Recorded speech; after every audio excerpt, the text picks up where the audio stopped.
Min, sesekali kita bahas organisasi negara juga atuh. Kan kemarin bahas ASEAN kita. Iya Min, maksudnya bahas lagi. Soalnya ada yang request tapi kita cuma balas hehehe sama WKWK doang. Buset, penonton setia itu. Oke deh, kita bahas. Sumpah, Mimin ini hobi banget menunda-nunda request. Tolong lo pahami, Net. Gue juga punya ide-ide video lain.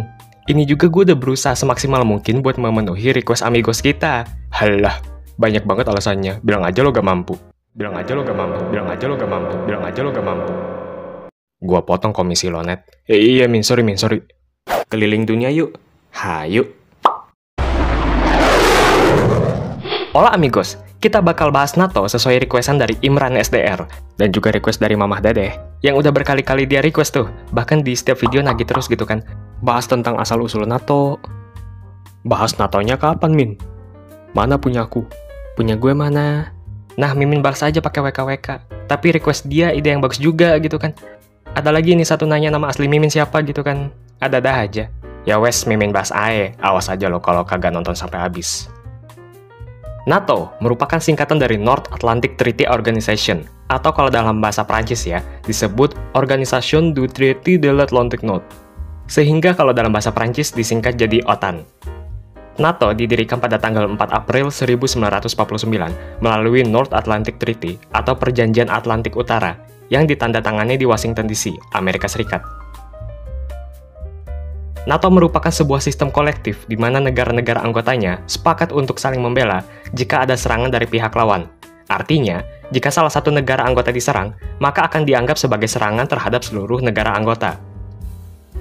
Sesuai dengan isi pasal 5 NATO, ya kalian bisa baca sendiri.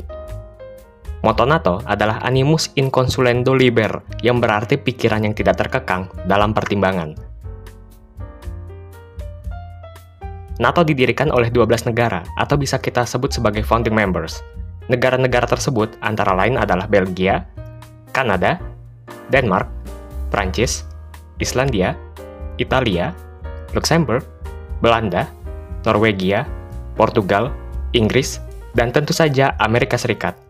Kemudian ada 4 negara yang menjadi anggota sebelum pembubaran Uni Soviet, yaitu Yunani di tahun 1952, Turki di tahun 1952, Jerman di tahun 1955, dan Spanyol di tahun 1982. Kemudian ada 15 negara lagi yang bergabung sebagai anggota NATO setelah runtuhnya Uni Soviet, yakni Republik Ceko, Hungaria, Polandia, Bulgaria, Estonia, Latvia, Lituania, Rumania, Slovakia, Slovenia, Albania, Kroasia, Montenegro, Makedonia Utara, dan yang terbaru adalah Finlandia. Kalau kalian perhatiin amigos, dari 15 negara yang Mimin sebutin barusan, beberapa diantaranya adalah bekas blok timur. NATO memiliki keterkaitan yang erat sama Perang Dingin atau Perang Tiis. Bermula dari Treaty of Dunkirk yang ditandatangani oleh Prancis dan Inggris pada tanggal 4 Maret 1947, pada saat akhir Perang Dunia Kedua dan menjelang dimulainya Perang Dingin. Treaty of Dunkirk menjadi perjanjian aliansi untuk saling membantu jika kemungkinan terjadinya serangan oleh Jerman atau Uni Soviet. Di bulan Maret 1948, aliansi diperluas dengan penandatanganan perjanjian Brussels, sehingga anggota aliansi turut mencakup negara-negara Benelux, yang kemudian membentuk organisasi perjanjian Brussels. Organisasi ini juga dikenal sebagai Western Union.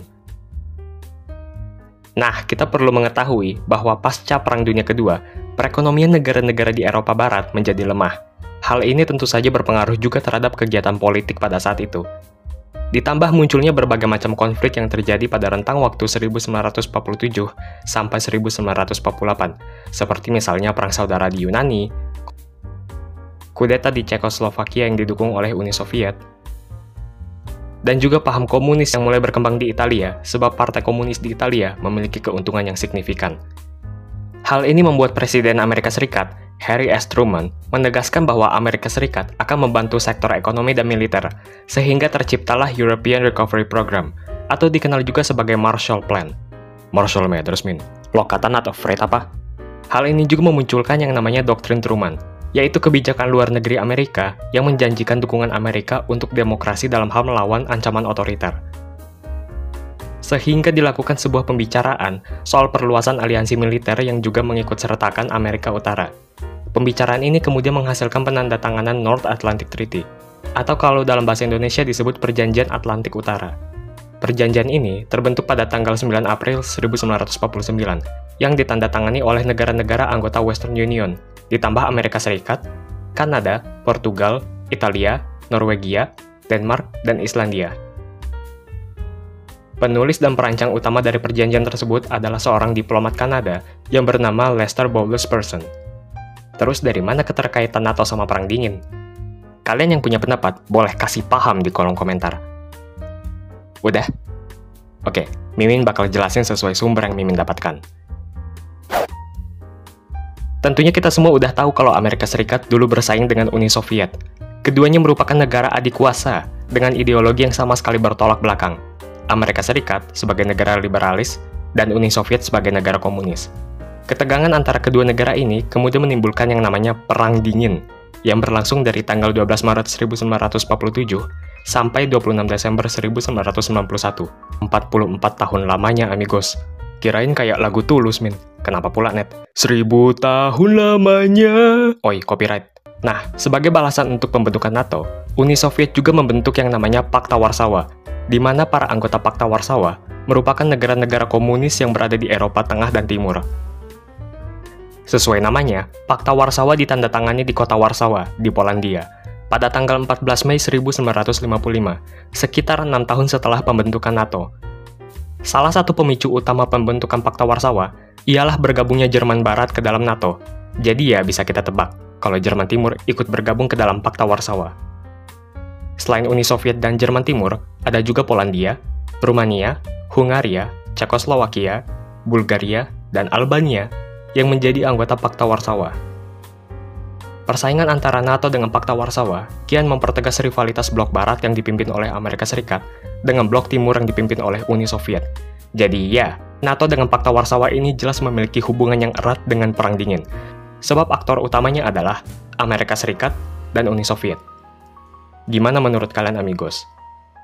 Sekarang kita ngomongin gimana struktur anggota NATO. North Atlantic Council, atau disingkat NAC, merupakan sebuah badan yang memiliki otoritas serta kewenangan untuk mengambil keputusan bagi NATO. NAC sendiri terdiri atas perwakilan tetap negara-negara anggota atau perwakilan di tingkat yang lebih tinggi. Bisa dikatakan NAC menjadi peringkat tertinggi dalam struktur NATO. Kemudian, struktur dalam organisasi NATO terintegrasi ke dalam peran administratif sipil dan juga eksekutif militer.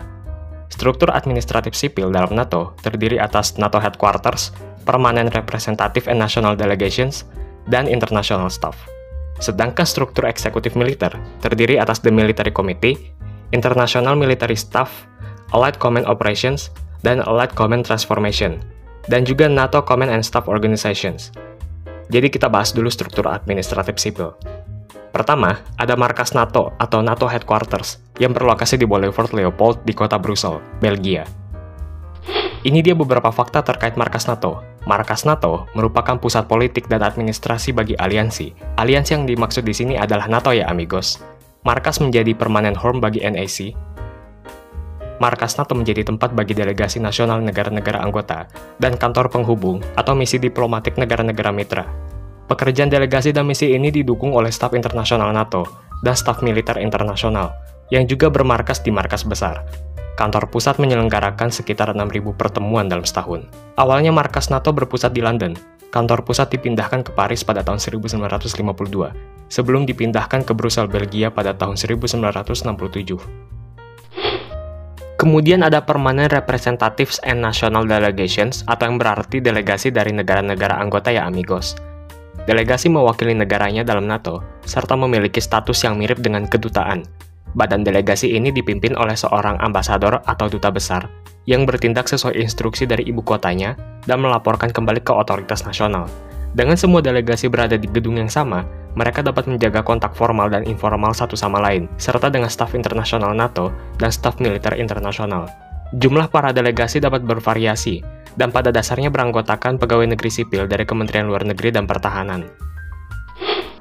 Terakhir ada International Staff yang memang tugasnya sebagai penasihat. International Staff terdiri atas para warga negara dari negara-negara anggota NATO. International Staff memberikan nasihat, bimbingan, dan dukungan administrasi kepada delegasi nasional di markas NATO. International Staff membantu mengimplementasikan semua keputusan yang diambil di tingkat komite manapun. International Staff dipimpin oleh Sekjen NATO, yang secara administratif juga merupakan anggota International Staff. Lowongan di dalam International Staff diumumkan di situs NATO dan terbuka untuk semua warga negara anggota. Di seluruh dunia, sekitar 6.000 warga sipil bekerja untuk NATO di berbagai lembaga dan komando strategis dan regional. Kemudian, struktur militer. Kira-kira seperti inilah tabel atau gambaran dari struktur militer NATO. Mimin juga bakal kasih link gambarnya di komentar ya. Kalau kalian punya versi lain, atau mungkin kalian mau berkomentar, Min, saya ketemu struktur yang beda Min, nggak sama seperti yang Mimin tunjukin di video. Nah, silahkan aja kalian kasih link sumber kalian, amigos. Ternyata, amigos, ada juga beberapa negara yang menjadi partner global NATO, seperti Australia, Kolombia, Irak, Jepang, Mongolia, Selandia Baru, Pakistan, dan Korea Selatan. Loh, kenapa nggak join NATO aja? Ternyata, amigos, mereka nggak bisa masuk ke dalam NATO karena dalam pasal 10 perjanjian tersebut menyatakan bahwa negara yang bisa menjadi anggota NATO hanyalah negara-negara dari benua Eropa. Wait a minute. Amerika Serikat? Kanada? Kok bisa? Coba jawab di kolom komentar, amigos. Meskipun negara-negara itu tidak masuk ke dalam NATO, mereka tetap secara rutin bekerja sama dengan NATO ya. Selain itu, NATO juga berhubungan dengan 7 negara Mediterania yang terdiri atas Aljazair, Mesir, Israel, Yordania, Mauritania, Maroko, dan Tunisia. 7 negara ini tergabung dalam Mediterranean Dialogue yang pertama kali diluncurkan pada tahun 1994 dengan tujuan untuk menciptakan hubungan yang lebih baik serta kepercayaan yang lebih baik di seluruh kawasan Mediterania, meningkatkan keamanan dan stabilitas regional, serta menjelaskan kebijakan dan tujuan NATO. Oh iya amigos, mohon maaf kalau Mimin masih banyak kekurangan dalam penyampaian informasi ya, jadi kalian boleh koreksi juga. Amigos bebas berpendapat ya, kritik, saran, asalkan sopan. Mungkin ada juga yang kurang berkenan misalnya dengan jokes Mimin, mudah-mudahan kedepannya Mimin juga bisa lebih baik lagi ya. Kalau ada kritik dan saran, Mimin berterima kasih, berarti itu semua bentuk perhatian dari kalian semua amigos. Kedepannya, kalau Mimin banyak salah dalam penyampaian informasi, mohon dikoreksi ya. Sehat-sehat semuanya!